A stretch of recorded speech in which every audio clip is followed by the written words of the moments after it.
Irmãos, hoje vamos falar um pouquinho sobre o privilégio da oração. Então vamos ler juntos aqui, Mateus, capítulo 6, versículo 7, que diz assim as Escrituras: E orando, não useis de vãs repetições como os gentios, porque presumem que pelo seu muito falar serão ouvidos. Vamos ter uma palavra de oração, queridos. Nosso Pai, nós colocamos nas Tuas mãos esse tempo de reflexão da Tua palavra. Concede-nos, ó Senhor, espírito de sabedoria e de revelação, no pleno conhecimento de Teu amado Filho Jesus, o Senhor da salvação, o Senhor das nossas vidas. Ele é o Senhor de toda a carne, Ele é o Senhor deste universo, aquele que morreu por nós, por amor a cada um de nós no Calvário, para que então nós tivéssemos uma vida nova, uma vida reta. Pai Santo, ilumina as nossas mentes. Pai, que não seja um tempo de apenas de ter mais um conhecimento bíblico, mas que nós tenhamos toda a realidade da pessoa do Filho. Tira dos nossos olhos as escamas, para que então nós possamos ver claramente. E nos ensina a orar como convém. Precisamos muito crescer neste campo da oração, Pai. Estamos vivendo épocas muito difíceis, mas graças ao Senhor, o Senhor tem um povo separado para Ti mesmo. E obrigado, Pai, porque o Senhor tem nos separado para Ti mesmo. Somos a Tua noiva, a Tua igreja, o corpo de Cristo. Pai, nos abençoe nessa manhã. Repreende toda ação contrária ao conhecimento da pessoa do Filho. Que as nossas mentes estejam bem centradas, concentradas naquilo que vai ser dito. Que o Teu amado Filho Jesus seja glorificado entre nós. Em nome dele nós oramos. Amém. Queridos, essa palavra aqui, ou orando, não useis de vã repetições, ela na língua original, no grego, literalmente significa: não seja tagarela. Não seja uma pessoa tediosa. Porque quando uma pessoa ora ao Senhor, e de fato ela não reconhece quem é o Senhor, primeiro que ela não vai ter temor no seu coração. Temor e tremor. Irmãos, todas as vezes que nós adentramos, como diz lá em Hebreus, no trono da graça, é o trono da graça, não apenas da graça, mas também é o trono de misericórdia, nós temos que ter consciência a quem nós estamos dirigindo as nossas orações.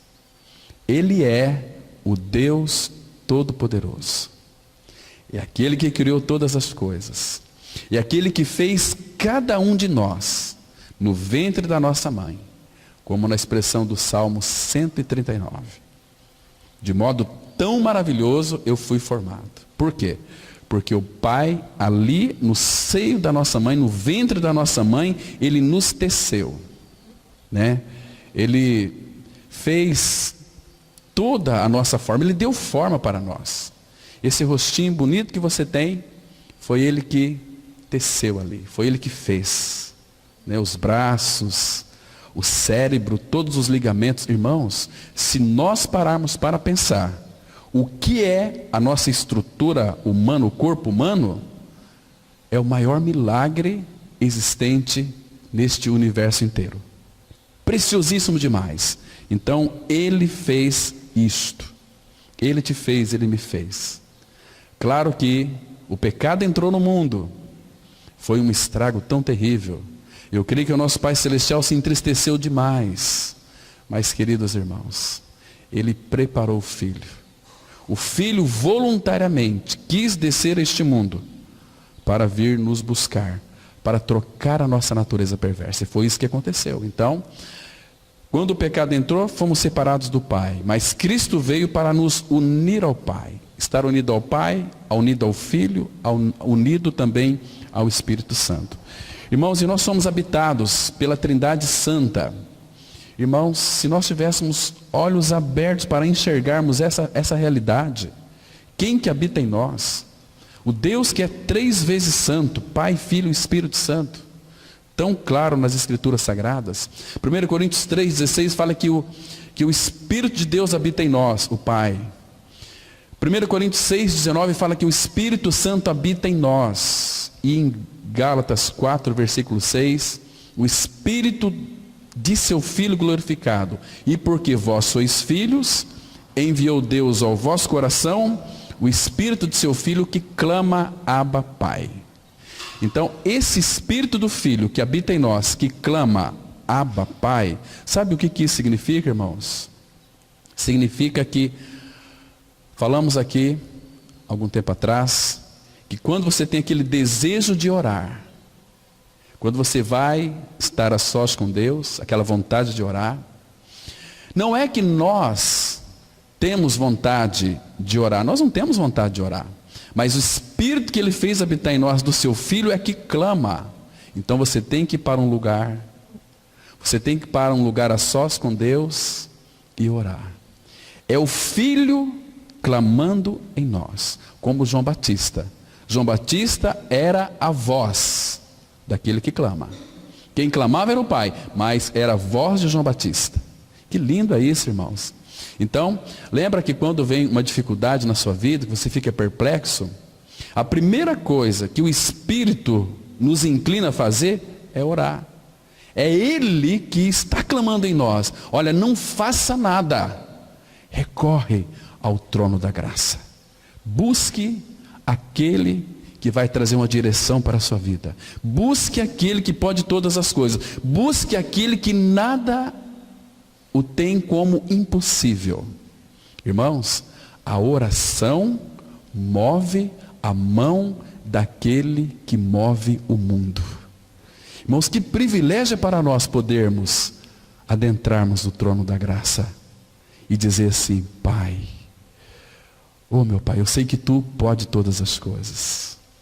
Eu sei que para Ti nada é impossível. Irmãos, então ouse a orar. Quando eu falo ousar orar, é para nós adentrarmos no trono da graça, Hebreus 10, 19, com intrepidez, com ousadia, porque você é filho, você pode, e o Pai deseja que você corra para os seus braços, para que você deite no seu colo e clame a Ele, numa segurança absoluta de que Ele ouve as nossas orações. Irmãos, que delícia é isso, poder. E no momento de oração, quando nós estamos ali na presença do Pai, nós temos que ter esta credulidade que Ele nos ouve. Quando nós adentramos no trono da graça, nós recebemos misericórdia. E nós vamos encontrar graça, diz a palavra, para socorro em ocasião oportuna. Estão me compreendendo, irmãos? É preciosíssimo demais. Deus diz que antes que nós clamamos a Ele, Ele nos ouvirá. E Ele vai nos atender. Lembra daquela ilustração linda que eu contei aqui, acho que 2 vezes, contar mais uma vez. Uma missionária foi para a África do Sul fazer missões. E num vilarejo muito distante da cidade. Ela sofreu muito ali. Porém, na igreja na qual ela fazia parte daquele corpo, daquele grupo de irmãos, enviava para ela todo o seu sustento. E então ela estava ali, ela começou a criar um vínculo com aquelas pessoas, porque eles começaram a entender o Evangelho da Graça, começou a pregar a palavra e começou a crer. Então, porque cria-se um vínculo. Se você está no meio de pessoas que são verdadeiramente cristãs, o amor, a mutualidade do amor, ele vai se expandindo, é gostoso. Ela começa a sentir falta. Então, as necessidades daquele povo tão pobre, tão carente, se tornou também a necessidade dela. Mas ela se dobrava diante do Pai. Falava: Pai, precisamos disso, daquilo, o Senhor sempre atendeu. Então, tinha muitas mulheres grávidas naquela época. E ali, de repente, acabou ali os remédios, aquela bolsa d'água tinha furado, que esquentava a água. Então ela fez uma lista de pedidos para mandar para os Estados Unidos, para a igreja na qual ela frequentava, para que esses recursos viessem o mais rápido possível. E normalmente demorava entre 15 a 20 dias, ou muitas vezes até um mês. Porque uma vez que ela fez aquela lista, entregou para o rapaz foi ao correio, que era muito longe, mais quase 15 quilômetros. Entregou no correio e então... Mas interessante, quando ela estava fazendo aquela lista, pediu ali seringas, pediu medicamentos, pediu uma bolsa para esquentar água, para colocar água quente ali dentro. E uma menininha bem pequena disse o seguinte: olha, posso pedir uma coisa também? Ela disse: pode. Eu queria uma boneca de pano. Mas você sabe que quando criança pede alguma coisa, ela imagina como que seria aquela boneca de pano. Então ela queria uma boneca de pano. Ela colocou uma boneca de pano e colocou dentro do pacote e enviou para o correio. Iria chegar depois de 30 dias. Talvez não a boneca. Mas o rapaz levou num dia, no outro dia, foram avisar lá: olha, tem uma encomenda da missionária fulana de tal. Aí foram buscar, trouxe uma caixa muito grande. Quando eles abriram aquela caixa, estava ali aquela bolsa de água, que era para esquentar água. Estava ali também todos os medicamentos que ela pediu, muito mais ainda. E a menininha chegou, olha, então já chegou a minha boneca de pano? Vamos ver aqui. Lá no fundo estava a boneca de pano, conforme aquela menininha imaginava na sua mente. Então, aquele texto de Isaías, ele é maravilhoso. Queria que vocês abrissem lá no livro do profeta Isaías, capítulo 60 e Isaías 65.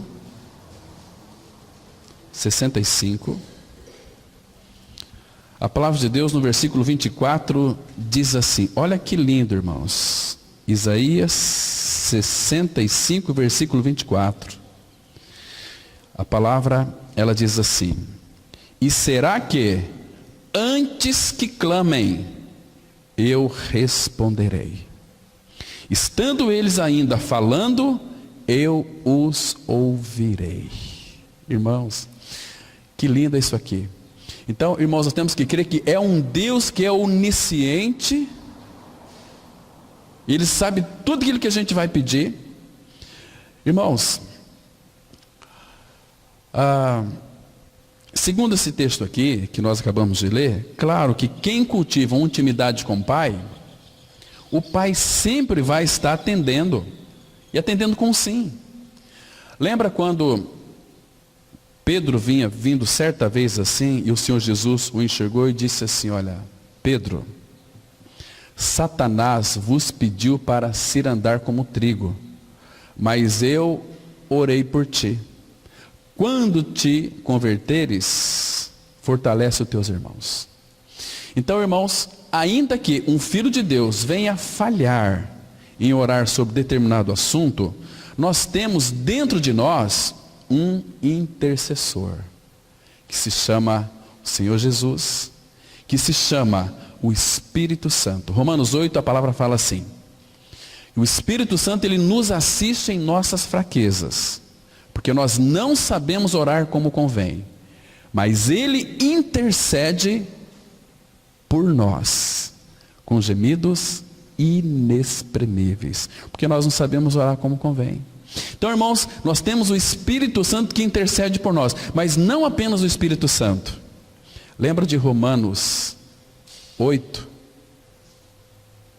Vamos lá, deixa eu mostrar para vocês. É importante nós sabermos disso aqui, irmãos, porque isso aqui traz para nós uma segurança tremenda, maravilhosa. Carta de Paulo aos Romanos, capítulo 8. Nós temos aqui no versículo 34. Romanos 8, 34. A Bíblia diz, irmãos, é a palavra de Deus. Romanos 8, 34. Quem os condenará? É Cristo Jesus quem morreu, ou antes, quem ressuscitou, o qual, olha onde o nosso Senhor está aqui, está à direita de Deus, ele está à direita de Deus e também intercede por nós. Não é lindo isso, irmão? Saber que o nosso Senhor Jesus Cristo está à destra do Pai e fazendo o quê? Exercendo a função do nosso sumo sacerdote. Ele intercede por nós. Você já parou para pensar o que o Senhor Jesus intercede ao Pai por você? Eu já descobri muitas coisas. Muitas coisas. Uma delas é que, em primeiro lugar, todo aquele que nasceu neste mundo pecador, que eram filhos desde a fundação do mundo, mas o pecado entrou no mundo, foi separado do Pai. Então, qual que é a intercessão do Filho? Ele já deu indícios lá em João 17, versículo 20. Ele disse assim: Pai, não rogo pelo mundo, mas só rogo por aqueles que irão crer em mim por intermédio da sua palavra. Então eu e você que cremos no Senhor, somos a resposta da oração do Filho. Por que eu criei? Porque Jesus intercedeu por mim. E não apenas intercede por mim. Lá em Hebreus 7:25, a palavra fala que Ele vive sempre para interceder por nós. O maior prazer do Filho é orar a teu respeito pelo Pai. Uma outra coisa que eu descobri, que eu tenho certeza que o Filho ora ao Pai por mim e também por você. Uma vez que nós nascemos de novo, se nós ficarmos batendo essa tecla, novo nascimento, né? Ele não quer isso. Se você está contente com o seu novo nascimento, saiba que o Pai não está. O Pai tem algo muito especial para conceder para mim e para você. Ele quer, então, qual a intercessão do Filho para com aqueles que nasceu de novo? Há um momento que o Filho chega para o Pai e diz: Pai, eu acho que está na hora daquela irmãzinha minha, ou daquele meu irmãozinho, crescer um pouquinho. Então o Pai envia para aquela pessoa um certo desconforto. Coloca nos seus caminhos muitos espinhos, né? Muitas tribulações, para que então ele seja moldado à minha semelhança. Irmão, se você ler a vida do apóstolo Paulo, você vai se encantar e chorar muito, porque ele foi um homem que, através das suas tribulações, ele chegou a um nível de maturidade espiritual de um varão perfeito. O apóstolo Paulo. Ele disse que ninguém se inquiete com essas tribulações, porque nós fomos designados para isso. Irmãos, então o Filho ora ao Pai: eu quero que aquele lá cresça um pouquinho mais, Pai. Então o Pai vai cercar essa pessoa de talvez um sofrimento, mas o problema é quando nós não respondemos a Ele. Então nós vamos sofrer muito, irmãos. Quando nós respondemos ao Pai, então nosso sofrimento vai ser muito ameno.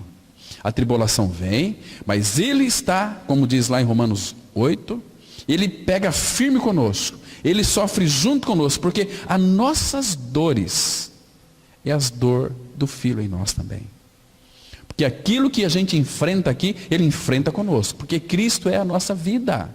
O Espírito Santo em nós está vivenciando uma experiência humana dentro de cada um de nós. Aquilo que você sente, Ele sente. Então, às vezes os nossos sentimentos, se eles estiverem um pouco desalinhados com a vontade do Pai, Ele vai nos corrigir. De que maneira? Lembra de Hebreus 12, a partir do versículo 5? O Senhor corrige a quem ama e açoita a todo aquele que recebe como filho. Irmãos, graças ao Senhor, porque Ele tem dado umas varadas em nós. E precisa nos corrigir muitas vezes. Nós somos muito duros, a nossa cerviz é dura. Ele quer que nós vivemos uma vida inteiramente entregue a Ele, como o apóstolo Paulo. Ele escreveu lá em 2 Coríntios 5,15. E Ele morreu por todos, para que os que vivem não vivam mais para si, mas para aqueles que por eles morreu e ressuscitou. Então, irmãos, diante de tudo isso, nós temos este privilégio de chegar diante do Pai, né? E orando, não useis de vãs repetições como os gentios. Ou seja, ele está dizendo para nós o seguinte: não seja mecânico, mas vã repetições. O Senhor Jesus Cristo, em Mateus 26:44, a Bíblia diz que ele orou 3 vezes a mesma palavra. Como que história é essa? Que ele manda não ser repetitivo e ele repete. Como que funciona isso? Irmãos, um filho de Deus, ele vai clamar ao Pai 1 vez, 2 vezes, 3 vezes, até que ele responda. Mas essa oração, que às vezes nós pedimos insistentemente, não é para que seja feita a minha vontade. Senhor, eu quero isso. Senhor, me dá aquilo. Ele não vai lhe dar. Às vezes ele pode até lhe dar, mas faz definhar a sua alma, porque ele só vai conceder para nós aquilo que é da vontade dele. E aquilo que não é da vontade dele, ele vai dizer para nós, não. Ou talvez, se nós não estivermos prontos para recebermos, ele vai dizer o seguinte: espere mais um pouquinho, filho. Então, pedir insistentemente ao Pai eu quero uma coisa, mas eu quero aquela coisa se for da vontade dele, mas se não for da vontade do Pai, eu não quero para mim. Ainda que aparentemente aquilo vai me trazer grandes prejuízos, mas eu quero a vontade dele na minha vida. Entende, irmãos? E se fosse para que de fato a minha vontade fosse feita, irmãos, sinceramente, eu também já não estaria mais aqui. Estaria muito longe. Mas a vontade de Deus é que nós permaneçamos aqui. E graças a Deus, Deus tem colocado no nosso coração uma coisa chamada paz de Cristo seja o árbitro. A paz dele é que vai dirigir os nossos caminhos, os nossos passos. E todas as orações dos santos, nenhuma delas ficará sem resposta.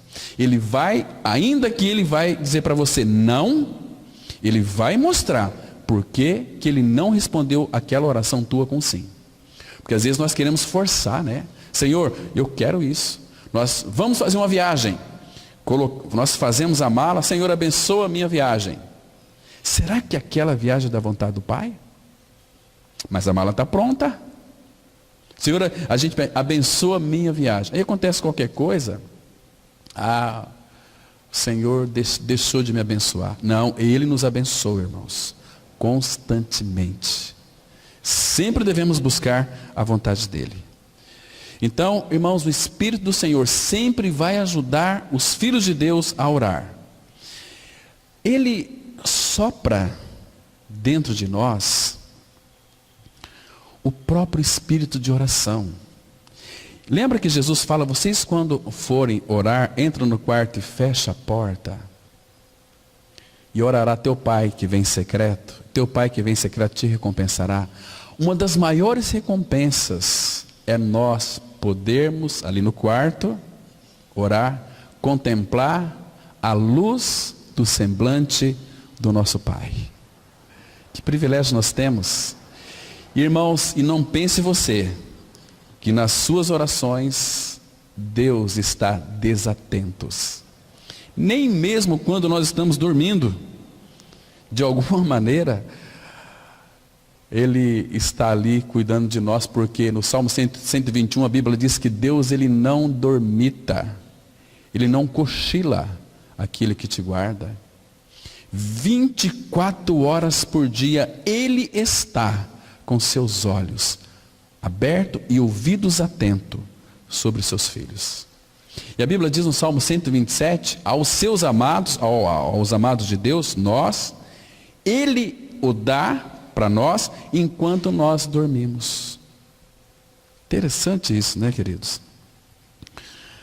Agora, irmãos, Ele nos chama para uma intimidade preciosa. Eu já me referi aqui anteriormente, mas você sabe qual luz que vai brilhar ali no seu quarto? É a luz do semblante do nosso Pai Celestial. Então, nós temos que se colocar diante dele e contemplar a face dele. O que significa contemplar a face do Pai? A palavra contemplar, no grego, ela significa meditar. Vai para o quarto, antes de abrir a sua boca, porque a palavra oração, o que significa a palavra oração? Uma conversa, um diálogo. O que é oração? Oração é eu falando com o Pai enquanto Ele me ouve. Mas oração também é Deus falando comigo. E nós temos ouvido, irmãos, o que Ele tem nos falado? Na oração. Sabe como que Ele fala conosco? Através da oração no quarto. Quando nós estamos orando a Ele, nós paramos para contemplar sua face, Ele vai falar.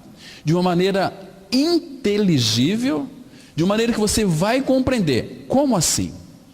Quando você lê as Escrituras Sagradas, às vezes você até se esqueceu daquelas palavras. Então Ele vai trazer luz sobre aquilo que você leu, de uma forma nítida, reveladora e clara. Você vai sair do quarto fortalecido, cheio da palavra. Não, eu sei. Irmão, nós temos que chegar naquele ponto, como o apóstolo Paulo. Eu sei em quem tenho crido. Eu sei quem tenho crido e estou certo de que Ele é poderoso. Irmãos, quando nós soubermos em quem nós temos crido, e essa certeza de quem Ele é, o Todo-Poderoso, irmãos, nós vamos viver uma vida muito feliz. Uma vida que vai de fato glorificar a Ele. Então, nunca pense, irmãos, em quanto que você pode oferecer para Ele. Mas pense sempre, por favor, em aquilo que Ele quer te dar. Ele quer dar para nós mais dele mesmo, mais de Cristo. Então, se encante com o seu Senhor. Se regozije aos pés dele. Ali você pode chorar, irmãos. Ninguém está vendo, só você e o Pai. E cada lágrima que escorre da tua face, Ele tem um cuidado muito grande, que Ele guarda e retém nos seus odres. Porque é impossível aquele que conhece o Senhor, o seu amor, a sua graça, a sua misericórdia, a sua palavra, o próprio Senhor, impossível quando a gente vai para o quarto, no momento de intimidade, impossível você não chorar de alegria, porque você chora. Todo filho de Deus chora. Conversado com muitos irmãos, às vezes dá uma crise de choro, de alegria tão gostosa no quarto, que eu não quero que aquilo acabe nunca. É maravilhoso demais, porque é uma alegria que transborda o nosso coração. Transborda o nosso coração. Aí você que lá vem em forma de choro. Ali, Ele está ali te consolando. Ô meu filho, eu tenho coisas para você ainda que vai lhe encantar. Até o dia nós poderemos contemplá-lo face a face. Irmãos, o que é oração? Oração também, por outro lado, é luta. Paulo, escrevendo aos Romanos, capítulo 15 de Romanos, versículo 15, ele fala que luteis comigo em oração. Quem não ora, primeiro, não quer lutar com Deus. E são lutas que em todas elas nós vamos ter vitórias. Porque o Senhor Jesus nunca perdeu uma guerra. Nunca. Nunca, nunca. Lá na cruz, muitos viram Jesus, é o fim de Cristo. Não. Ali, claro que o mundo estava crucificando Jesus, mas ao contrário disso, Jesus estava crucificando o mundo, estava crucificando, matando a nossa morte na morte de Cristo, estava derrotando aquele que tem o poder da morte, a saber, o diabo, e livrar-se a todos que, pelo pavor da morte, estavam sujeitos a uma vida de escravidão. Fomos libertos totalmente, plenamente, somos livres em Cristo. Não é gostoso isso, irmãos? E nós podemos adentrar. Irmãos, mas nós precisamos, oração e leitura da palavra, tem que ser algo assim, tem que andar de mão dadas. Porque, irmãos, tem pessoas que às vezes lêem as Escrituras Sagradas, quando chega em genealogia, pula aquilo lá. Né? Quem pula as genealogias que estão escritas tanto no Antigo Testamento como no Novo, perde muitas coisas. Perde tantas coisas. Ali está toda a sua família, minha e sua família. Nós não estamos aqui, os nossos nomes, eles estão aqui implicitamente nas Escrituras. Mas, irmãos, eu tenho plena convicção, e você deve ter plena convicção também, de que o teu nome está escrito no livro da vida. Agora, irmãos, quer ver só? Deixa eu citar para vocês um exemplo aqui. Quem não gosta de ler genealogia, perde tantas coisas. Abre em 1 Crônicas, capítulo 4. Aqui, observe que coisa interessante aqui. Olha o que você vai perder. Porque às vezes o Espírito Santo nos surpreende com algumas coisas fantásticas. Nós passamos por cima. Então, não podemos ter preguiça em ler as Escrituras. Você acha, irmãos, que Deus iria colocar nas Escrituras coisas que não têm um valor? Jamais Ele faria isso. Então tudo tem o seu valor. Mas olha o versículo 1. 1 Crônicas 4:1. Os filhos de Judá foram Pérez, Esrom, Carmi, Ur e Sobal. Reaías, filhos de Sobal, gerou a Jaate. Jaate gerou a Amuá e a Alaade. E aí vem, chega no versículo 8. Cós gerou a Nube e a Zobeba, e foi pai de famílias de Arael, filho de Arum.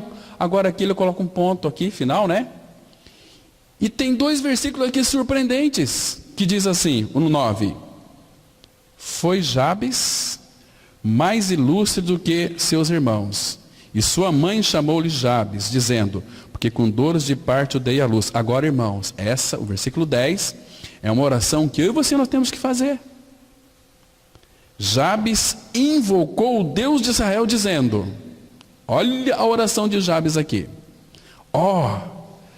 Tomara que me abençoes e me alargues as fronteiras, que seja comigo a tua mão e me preserves do mal, de modo que não me sobrevenha aflição.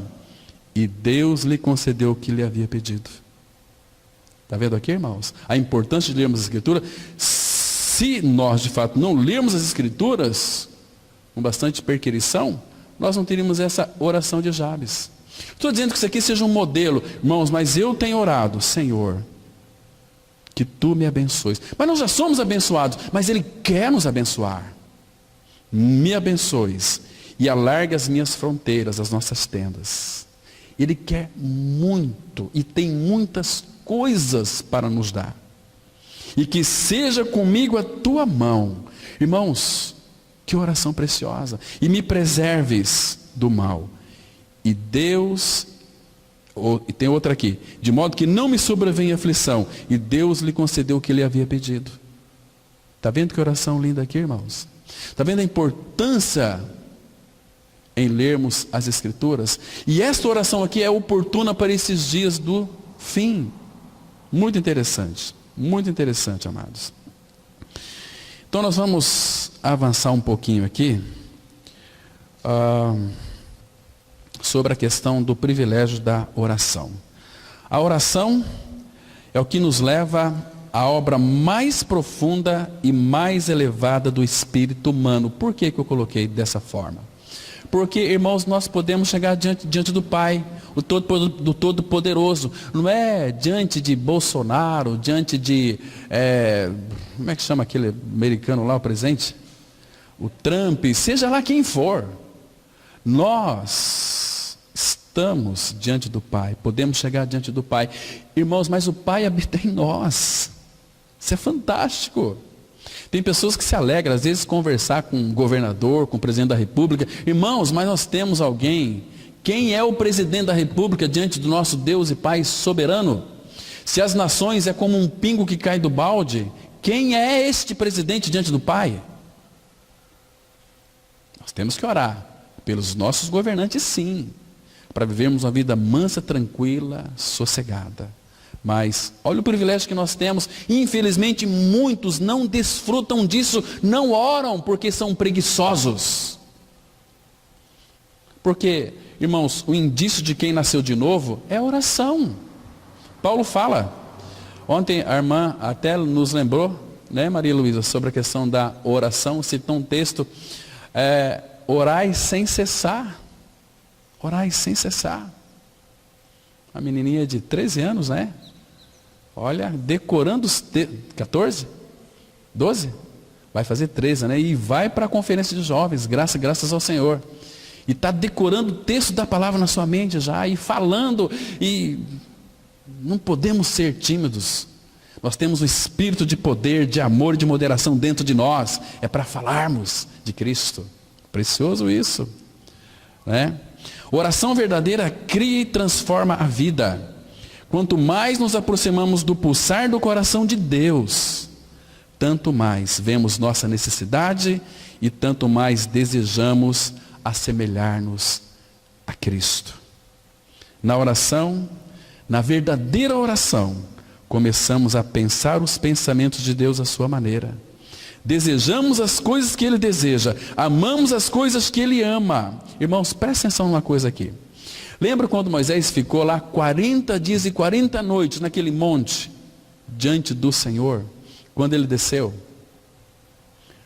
O povo ali, quando olhou para Moisés, não podia nem contemplar, porque aquele fluxo, aquele reflexo da glória de Deus lhe iluminou toda a face de Moisés. E o povo disse: o que aconteceu com esse homem? Aí Moisés tinha que tampar o rosto, por causa daquela resplandecente glória.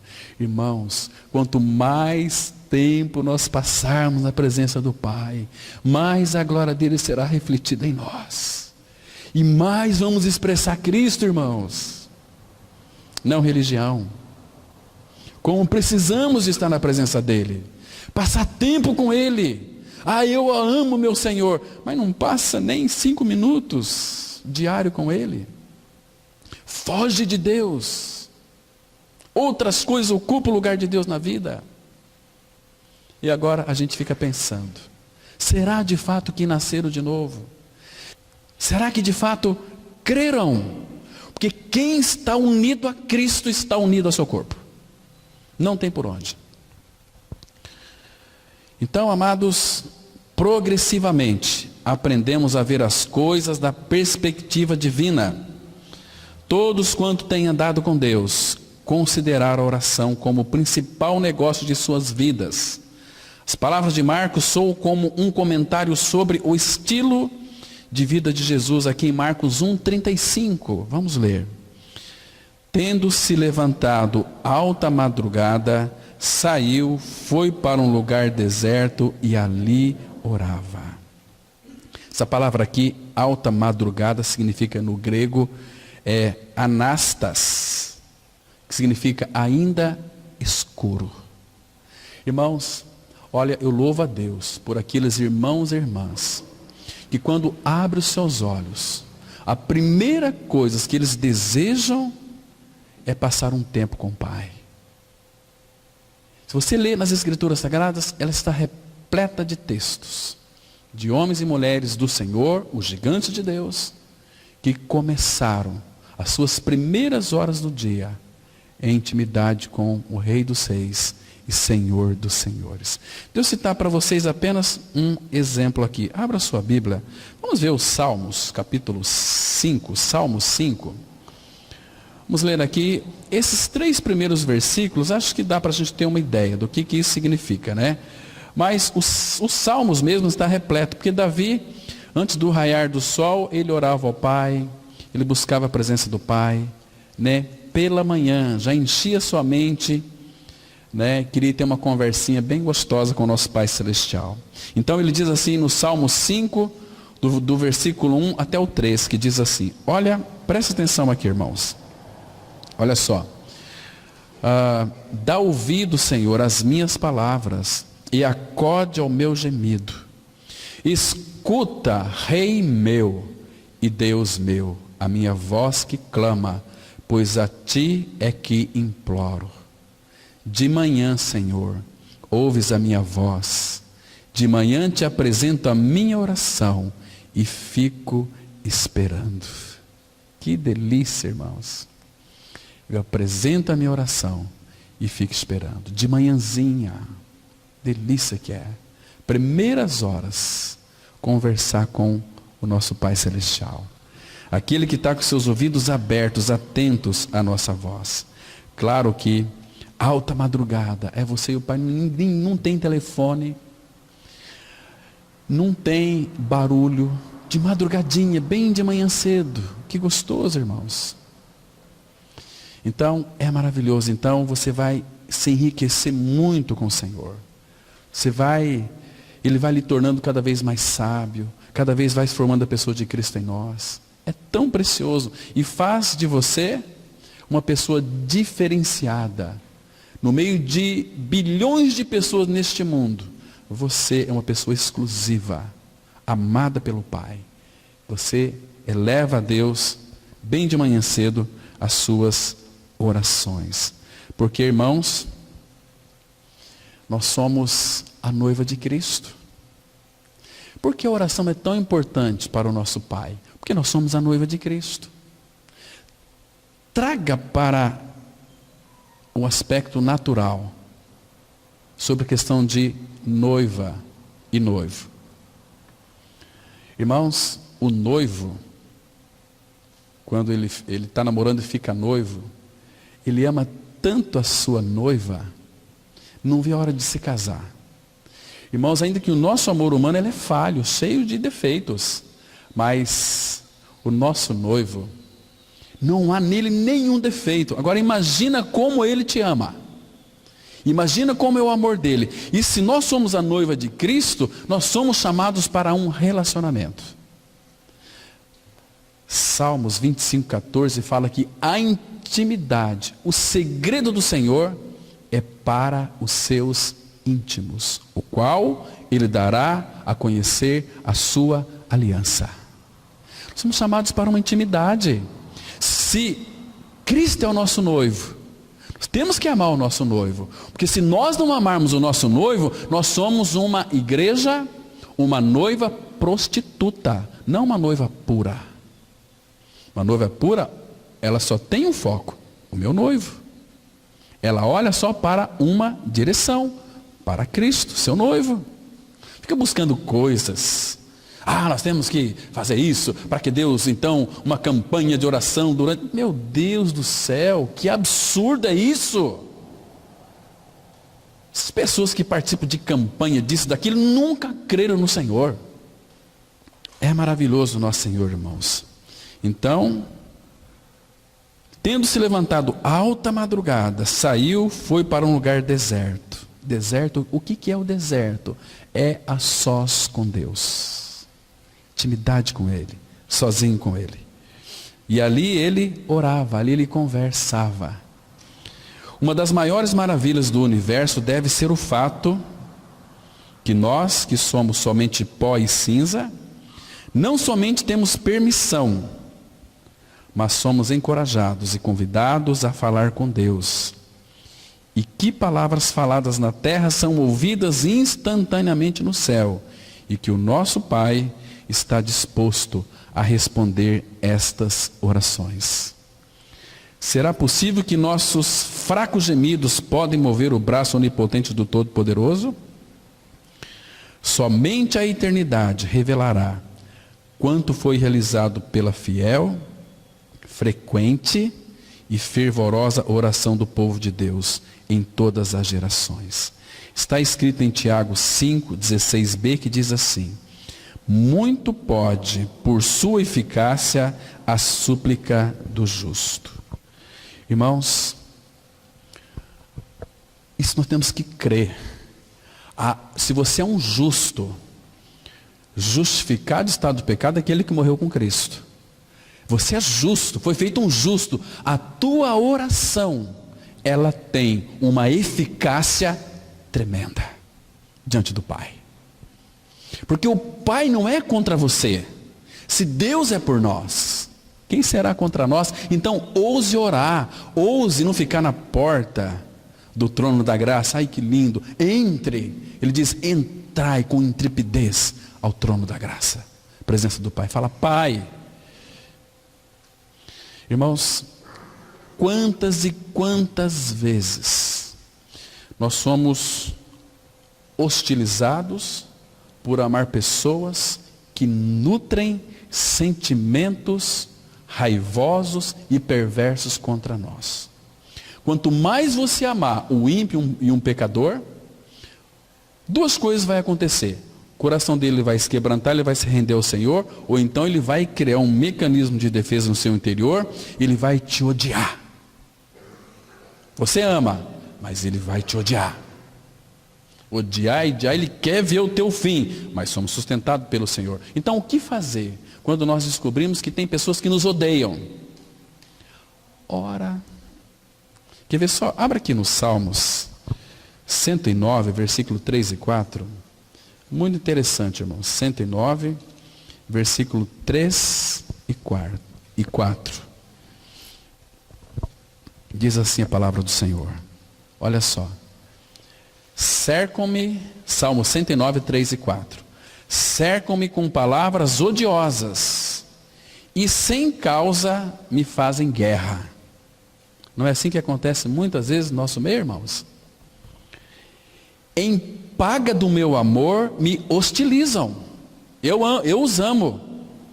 Mas eu os amo, então a paga que eles me dão é me hostilizar. E aí ele diz o seguinte: eu, porém, oro. Oração. Orar por eles. Irmãos, orar é tão precioso. Você se lembra de Abraão? Abraão tinha tanta intimidade com o pai.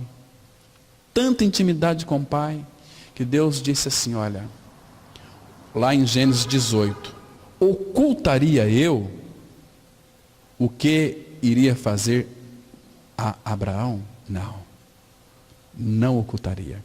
Amós 3,7 diz assim, que ele, Deus o Pai, não fará coisa alguma sem antes revelar o seu segredo para com seus servos, os profetas.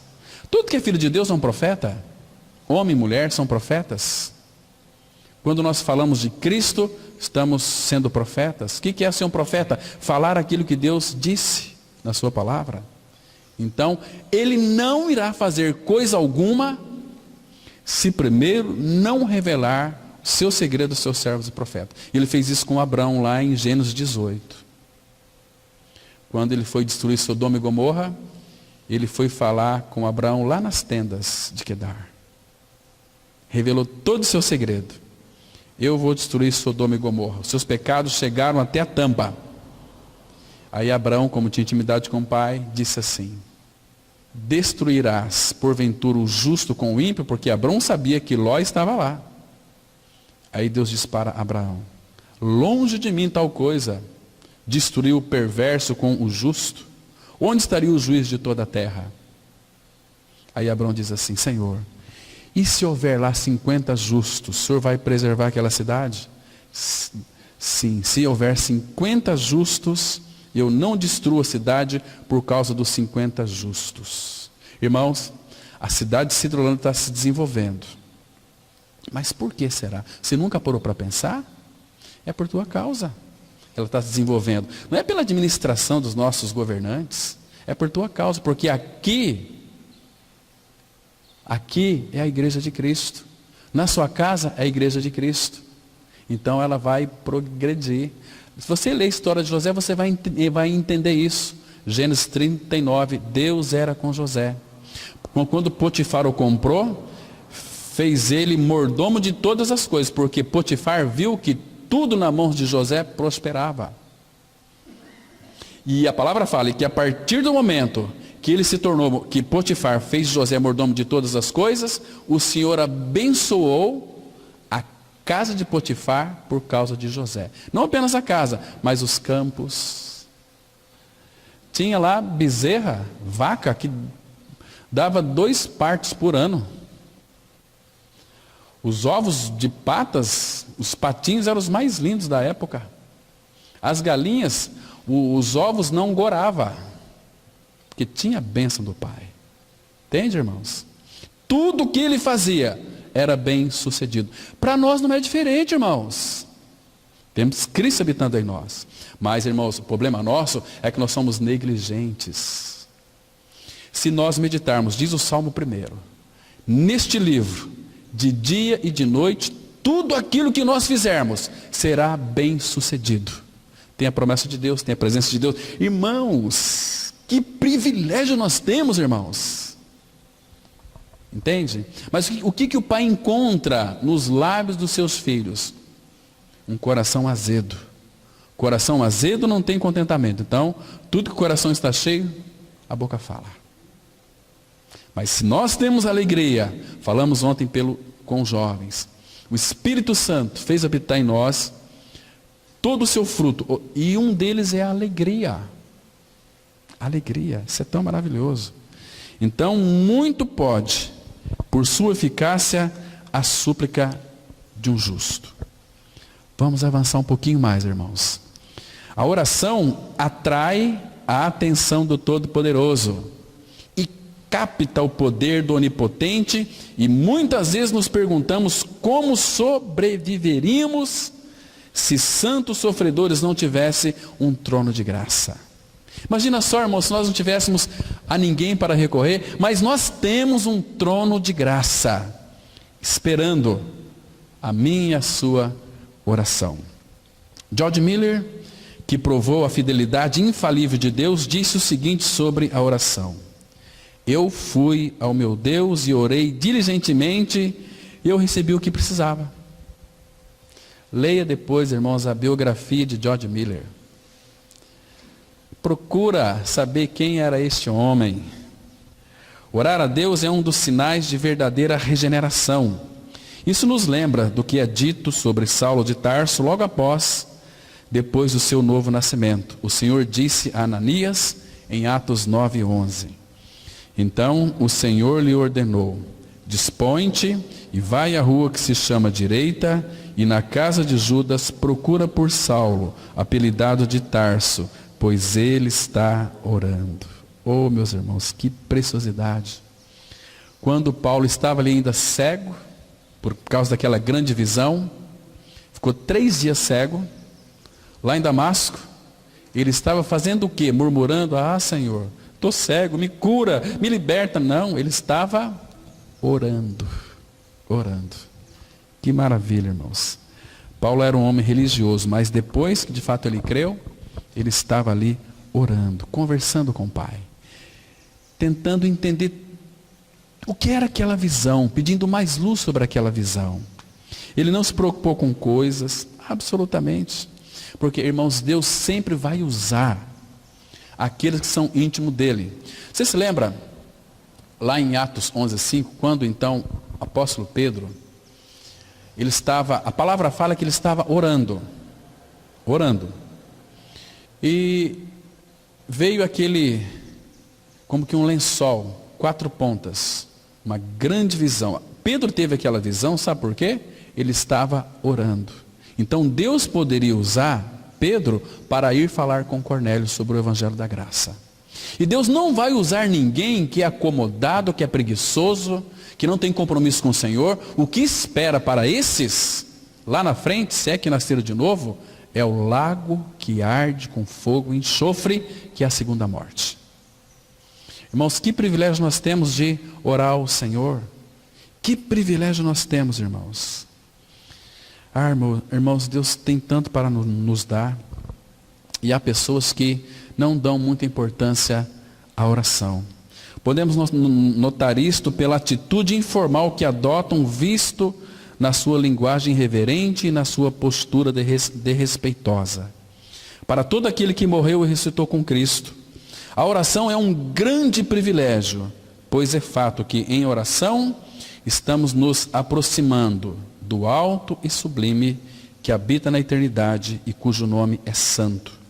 Nosso Senhor nos incentiva a buscá-lo em oração. Aqui no texto de Jeremias 33:3, ele diz assim: clama a mim e responder-te-ei, e anunciar-te-ei coisas grandes e firmes que não sabes. Irmãos, por favor, preste atenção na exortação que ele está fazendo para nós aqui. Ele está pedindo para nós clamarmos a ele. Clamas a mim. Clamas a mim. E o que vai acontecer? Vai ter a resposta. Responder-te-ei. E vou anunciar para você coisas grandes e firmes que não sabes. Às vezes nós somos tão bobinhos, porque nós queremos ser bobinhos. Mas quer saber muita coisa a respeito do Senhor? Clama a Ele. Se algum de vós necessita ou tem falta de sabedoria, Tiago 1:5, peça a Deus, que a todos dá liberalmente. Peça com fé, em nada duvidando e ser-lhe-á concedida. Irmãos, queridos irmãos, intimidade, a intimidade com o Senhor nos livra de tantas coisas. Deixa eu colocar pelo menos 3 coisas para vocês que são fundamentais sobre ter intimidade com Ele. A primeira delas é aqui no Salmos 31, versículo 20. Salmo 31, versículo 20, ele vai nos livrar de língua acusadora. É o resultado da nossa intimidade com Ele. Salmos 31, versículo 20. Veja aqui que interessante, irmãos. A palavra de Deus ela é muito rica. E a gente tem tantas riquezas à nossa disposição, mas nós somos tão negligentes, tão preguiçosos. Né? Temos que ler a palavra, pedir sabedoria e revelação para compreender o que Ele quer nos mostrar. Diz assim, olha, 31, 20. No recôndito da tua presença. O que é recôndito? O que é recôndito, irmãos? Recôndito é um lugar separado. No recôndito, agora, aqui fala do recôndito da tua presença. Onde é o recôndito da presença do Pai? Onde é, irmãos? Lembra lá em João 10, versículo 28, eu lhes dou a vida eterna, jamais perecerão, ninguém as arrebatará da minha mão. Aquilo que meu Pai tem é maior do que tudo, e da mão do Pai ninguém pode arrebatar.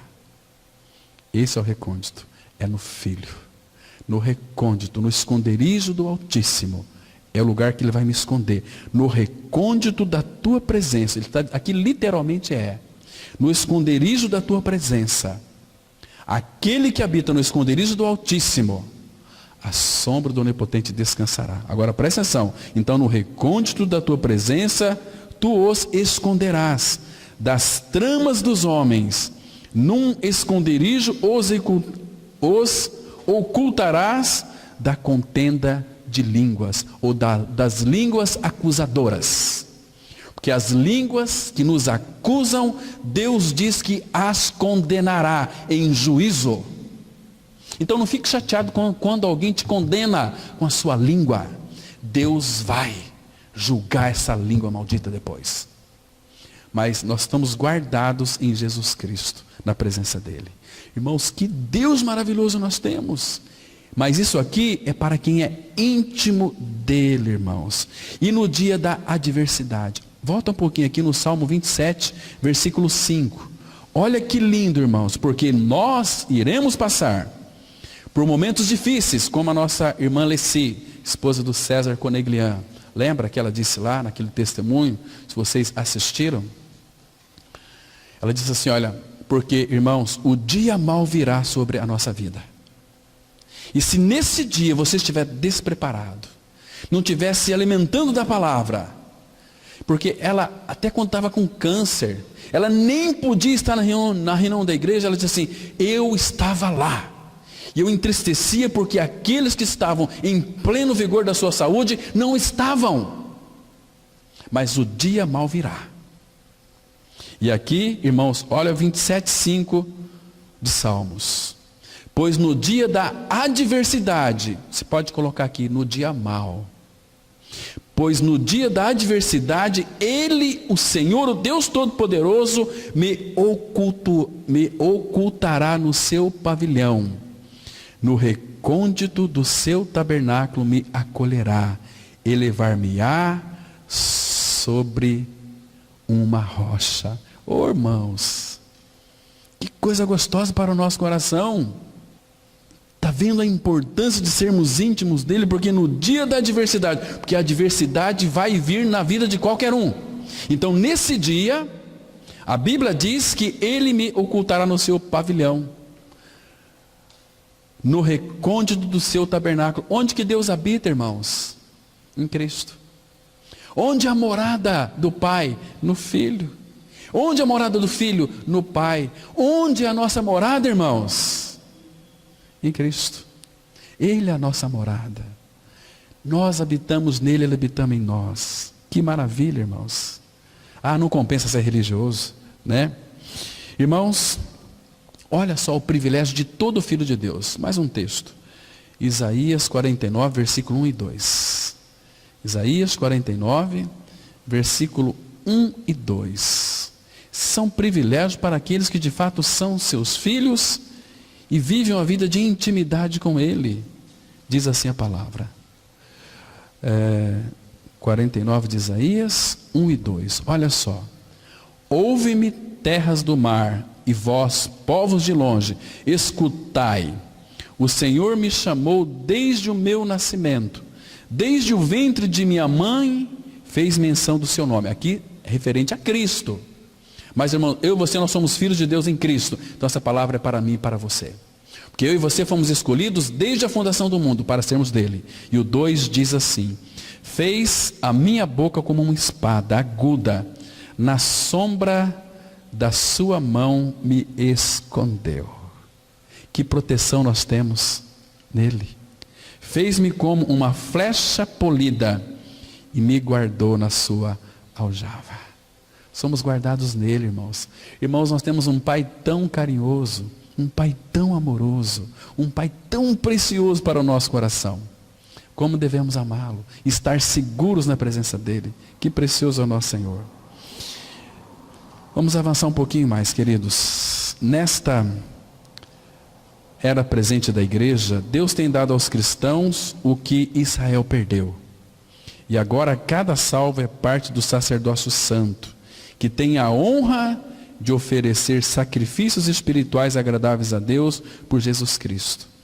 Todos que são nascidos de novo fazem parte deste sacerdócio. E não existe mais distinção entre os que podem se aproximar do trono e os que não podem. A linguagem é muito clara aqui em Efésios 2, verso 18. Porque por ele, ambos temos acesso ao Pai em um Espírito. Irmãos, eu e você temos acesso ao Pai. Acesso, entrada no trono da graça. Por causa de Cristo. Que precioso é isso, irmãos. Que precioso é isso, que maravilha que é isso. Por isso que a oração é essencialmente uma questão de vida. E a eficácia das nossas orações vai depender da retidão da nossa vida. Vai pensar porque você conhece o Evangelho da Graça, se você não viver uma vida reta, Deus não, olha, está distante, está longe. Você vive uma vida reta, uma vida de crucificado, isso que Ele quer. Porque Deus não vai, irmãos, pactuar com aqueles que vivem uma vida que não seja reta. Vivemos uma vida reta diante dEle, vamos viver uma vida reta diante dos homens. Quando nós não vivemos uma vida reta diante dEle, diante dos homens, a gente vive uma vida de qualquer jeito. Entende, irmãos? Sem se importar com nada. Sem se importar com nada. Entende, irmãos? A verdadeira retidão torna o homem centrado em seu Pai Celestial. É por isso que a voz da oração é a obediência. Para orarmos e termos a certeza de que seremos ouvidos, é nos humilharmos diante do Senhor. As Escrituras afirmam em 2 Crônicas 7,14: se o meu povo, que se chama pelo meu nome, se humilhar e orar e me buscar e se converter dos seus maus caminhos, então eu ouvirei dos céus, perdoarei os seus pecados e sararei a sua terra. Irmãos, isso tem que ser analisado aqui. Se o meu povo, que se chama pelo meu nome, primeiro, se humilhar, não é fingir humildade, é se humilhar. E não existe humilhação maior para um filho de Deus do que crer que está crucificado com Cristo. Porque a cruz, ela elimina o homem, não mais eu, mas Cristo. Humilhar e orar e me buscar e se converter dos seus maus caminhos. Tem pessoas, irmãos, que apesar de conhecer o Evangelho da Graça, vivem em maus caminhos. Estão presos nas seus próprios caminhos, o laço da iniquidade tem cercado, vive uma vida que não consegue sair, porque a vida não é reta diante do Senhor. Isso é muito sério, né? Então, irmãos, nós temos tantos textos que falam sobre essa questão de uma vida reta. Lamentações 3, de 40 a 42. Lá em Colossenses 4, versículo 2 e 3. Né? E ali temos que, o apóstolo Paulo, orar para que ele então abra as portas. Mas para isso, irmãos, temos nos humilhado diante dele. temos convertido os nossos maus caminhos, então ele diz que vai ouvir, vai perdoar e vai sarar. Entende? Que maravilha é isso. Oração não é algo que eu faço, é algo que sou. Entretanto, o que realmente nos entristece é saber que muitos do povo de Deus o tratam como a um advogado. Dirigem-se a ele apenas quando estão em dificuldades. Amados, o pequeno valor que damos à nossa oração torna-se evidente pelo tempo que dedicamos a ela. Ana, quando pediu um filho ao Senhor, ela gastou muito tempo em sua presença, numa doce intimidade e numa certeza de que o Senhor a atenderia. Vamos ler aqui primeiro livro de Samuel, capítulo 1, versículo 12 e 13a, que diz assim: demorando-se ela no orar perante o Senhor, passou Eli a observar-lhe o movimento dos lábios, porquanto Ana só no coração falava. Seus lábios se moviam, porém não se lhe ouvia voz nenhuma. Essa é a oração que Deus atendeu. Ela pediu um filho, não para ela, mas para devolver para o Senhor. Porque naquela época, ali estava uma bagunça a casa de Deus. Ofni e Finéias eram dois picaretas, como muitos hoje, irmãos, picaretas. Então, mas o que é interessante aqui é que ela, demorando-se ela no orar perante o Senhor. Ana só falava no coração, seus lábios se moviam. Hoje, as pessoas querem mostrar uma espiritualidade, mudando a entonação de voz, gritando bem alto, Misericórdia, tem vezes nós estamos aqui na reunião de jovens, temos que ir para a salinha, porque tem um pessoal que está uma gritaria dos infernos. Misericórdia, isso revela que não são íntimos do Senhor. Quem é íntimo do Senhor, irmãos, precisa às vezes nem abrir a boca. Pai, Pai, Ele conhece os nossos pensamentos. Você está fazendo uma viagem de carro, trabalhando com o seu carro para lá e para cá, viajando, fala com o Pai. Está ali lembrando do Senhor. Tem um amigo meu que mora lá em Arapongas, um excelente médico. Ele fez uma cesárea de uma jovem mulher, 24 anos, ele estava me contando. Olha, de repente deu uma hemorragia. E a mulher estava indo a óbito. O anestesista olhou para mim, as enfermeiras tristes, o que fazer agora? A medicina chegou no seu limite, não podemos fazer nada. Uma jovem mulher, o filho nasceu, mas ela estava morrendo. Graças ao Senhor que o Enéas conhecia o Senhor, deu um passo à frente e falou assim: Claudinho, eu cheguei ali e falei: Senhor, Tu és o dono da vida. Senhor, não permita que ela morra. Aí o eletrocardiograma voltou a funcionar. Um toque, uma visita de Deus naquele instante de morte trouxe vida. Um médico que depende do Senhor. Estavam fazendo capelania lá em Londrina, aliás, estágio de psicologia, no hospital universitário, no HU. As enfermeiras chegou para nós e disse assim: olha, 90% dos médicos desse hospital, eles parecem que são deuses. Eu falei, que bom, sobrou os 10%. Não, os 10% eles são Deus mesmo. Eu falei, meu Deus. Irmãos, como é bom a gente perceber que quando tem um profissional da saúde, que é o médico, que é cristão, que depende do Senhor para todas as coisas. Ah, irmãos, que delícia é isso. Então aqui, um dos ministérios mais difíceis do reino de Deus é o da oração, talvez o mais. E além do mais, há pouco ou quase nenhum interesse por esse assunto. O avivalista Leonardo Raimville disse: os autossuficientes não oram, os autossatisfeitos não querem orar, os autojustificados não conseguem orar.